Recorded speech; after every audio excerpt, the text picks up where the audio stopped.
Abbiamo sentito tante volte che la televisione sta cambiando, anche la nostra emittente sta cambiando come tutte le televisioni locali. Noi dal mese di maggio-giugno diventeremo regionali con una copertura completa della regione Liguria, passando nella tecnologia nuova del digitale terrestre. Avremo bisogno del vostro aiuto ancora di più perché aumenteranno le spese, ma aumenterà anche la qualità del servizio. Allora ricordatevi di Telepace, il servizio che state vedendo, se lo apprezzate sostenetelo, aiutateci.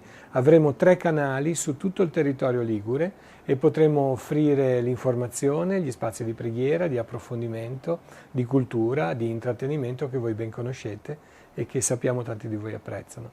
Se ci apprezzate aiutateci e fate in modo che Telepace possa affrontare questo importante passaggio che sarà per tutte le televisioni e anche per noi nel migliore dei modi, continuando a offrirvi il servizio che abbiamo, continuando ad esservi vicina così come lo stato in questi 31, quasi 32 anni di vita. Grazie.